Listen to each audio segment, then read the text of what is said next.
What is happening, people? It is Brian Alsruhe with NEVERsate.com, and today I want to talk to you guys about how to pull the slack out of the bar, because if you're anything like me, I lifted for about 15 years, hearing that all the time, and had no idea what people were talking about.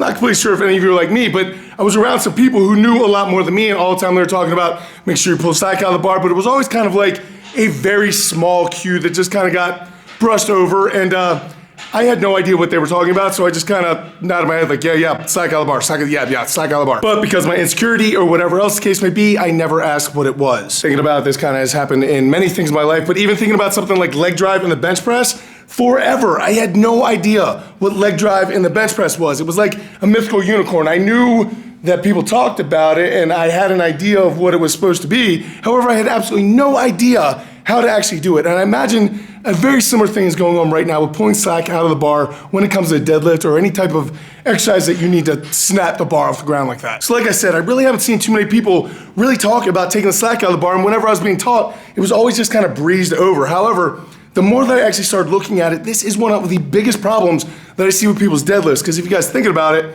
when you see people try to rip the bar off the ground, their hips shoot up, they unfold, they get the cat back. A ton of horrible, horrendous things happen that up their chance of injury and really decrease their chance of doing anything great with that barbell. Hopefully we will fix that today. Now, as I'm sure you guys are well aware, I like to use weird examples and object lessons, and do not worry, this video will be full of both. However, when you guys are talking about taking the slack out of the bar when it comes to the deadlift, I want you to envision two guys lining up to sprint, like in a dead race, right? The first guy's gonna line up on the blocks and just be going from a dead stop, starting line to finish line. That's what he's doing, traditional sprint race. The other dude is gonna be starting a couple of yards back, and he's gonna get up to like a mile jog to slow run, and then as soon as he gets to that starting line, both runners are gonna take off. Now, I'm not really a betting man, but I would put everything I own on the guy who was already in motion.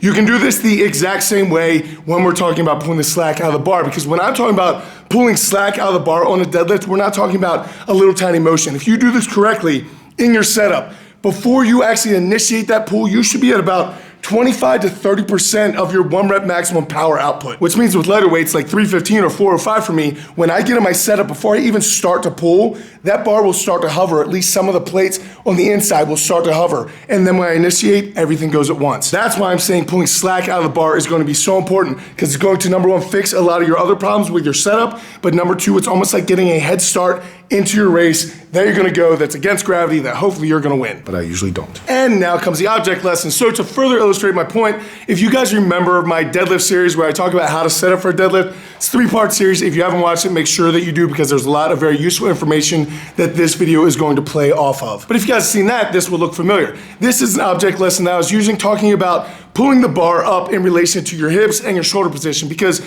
much like a crane picking up a heavy object, the object will not leave the ground until the line that is pulling it gets to a 90-degree perpendicular point from the ground. Which means that if you're starting your hips too low, then your shoulders are gonna be behind the bar, and something is going to need to adjust before that bar will leave the ground, meaning that your hips are gonna shoot up.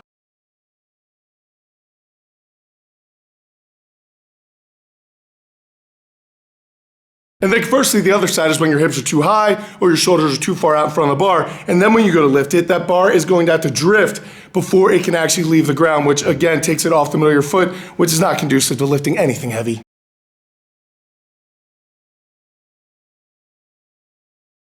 But in this example, your body and your arms and everything that I'm talking about is almost like cables, right? We weren't talking about slack, pulling out of the bar, or anything like that. We were just talking about the positioning, but that is massively important as well. But for this example, we're going to use bands instead of just strings. And the reason why I'm using bands is because much like your body, there's a certain amount of elasticity. Now, the bands definitely are more stretchy than your muscles and your ligaments and your tendons. However, they have a certain amount of play, right? That's very, very important, because then you don't break so easily during normal everyday things. Also the reason why you go squish crunch when something eats you. However, not so well designed for moving heavy things, so it's gonna be very important that we cheat this every way possible. So with something stretchy like your arms and your body, if you're gonna have an efficient pull, the only way that you can really do it is to apply constant force until there is no more slack, there is no more stretch in that band, and then the weight will leave the ground. This is how you're gonna be able to move the most weight, the most efficiently, which also means that you won't be expending extra energy that could be used to move more weight. However, this is very easy to say when you're not all amped up and you've been listening to babies getting slayed on the radio and you're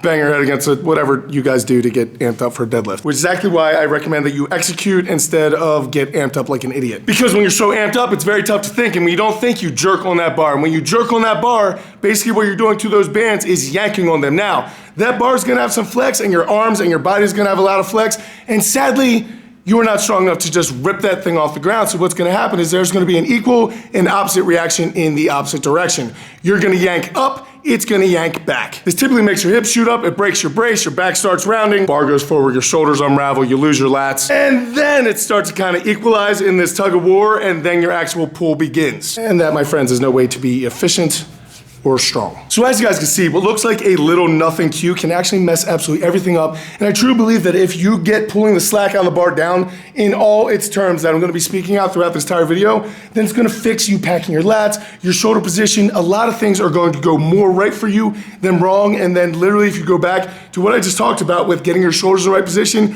and your hips in the right position, you do that, plus taking the slack out, you've gained like 40 pounds in your deadlift overnight. But unfortunately, just like leg drive and the bench press, this is all about timing and practice. If you're not willing to spend the time getting this down, then it is not going to work for you. So do not say this doesn't work. This is exactly how the heaviest pullers in the world do it. It does work. You just need to spend the time doing it. I personally still work on this regularly. I feel like I figured a lot of things about the squat, got that figured out. Deadlift, not so much, but this is a big one that I'm really, really working on. I truly believe if I get it, those numbers are gonna start climbing quickly. Which brings us to the big so what, how do we apply this moment?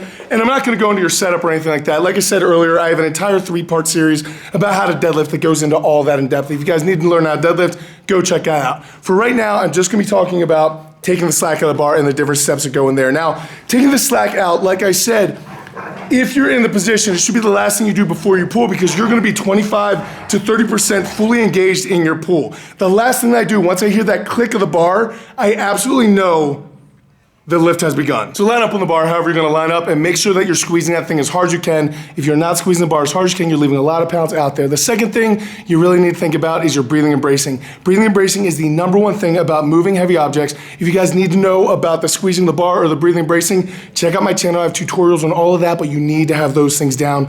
That is such a massively big deal, whether you're doing pull-ups or deadlifts. Get those 2 things down. So squeeze the bar, make sure you're breathing and brace. Now, whatever you're going to do as far as dropping in is up to you. But what I personally think about during my setup is using the bar to literally pull my body into position.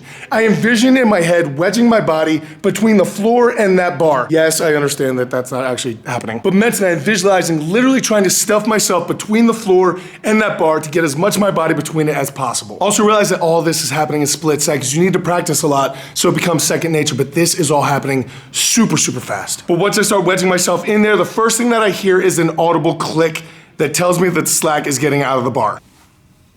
But once I hear that audible click, then I start to bend the bar. I literally push into the bar and envision it start bending, and it absolutely is bending. We're pulling slack out of the bar. However, I'm not only talking about slack out of the bar at this point. You should already have all the slack out of your body, but in case you don't, your arms obviously should never be bent on a deadlift. Your arms are bent on a deadlift. You're gonna tear your bicep. Do not do that by all means.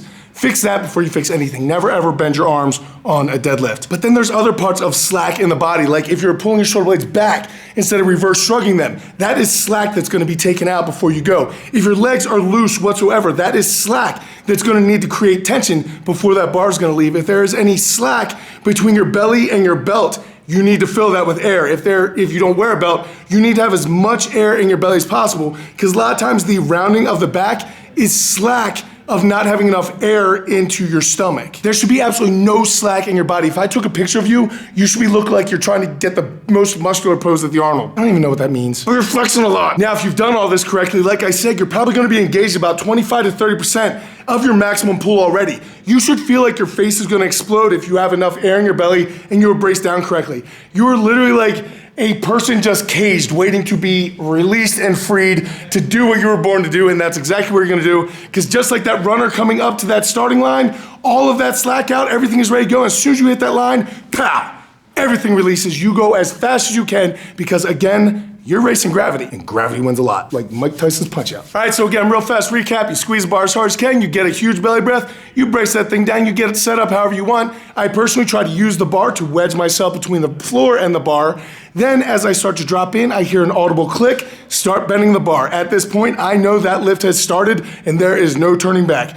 From there, I start driving my legs, I start doing everything I'm supposed to do, but as soon as everything is packed and tight, I hit that starting line and everything goes at once, because if you're anything like me, if I do not sprint through that mid-shin point, the mid-shin point tends to win. So yeah, guys, there you go. I hope some of you will find this helpful. There are so many terms involved in the lifting vernacular that I did not know at the beginning. So if there's stuff that you guys do not know, like leg drive on the bench press or pulling slack out of the bar, or stuff that you guys hear say, go ahead and leave it in the comment section down below. And if I think it's a pretty common thing, and if I actually know what it means, then maybe I'll make a video about it, trying to explain it, because I know a lot of people have the same exact question. They're just not asking it because we're all a little insecure when it comes to being, I don't know, it's stupid. But this is also the exact reason why I don't use a lot of like medical terms when it comes to body parts, things like that, because I want everyone to be part of the conversation. If you want the medical terms and stuff like that, there are plenty of guys out there doing that.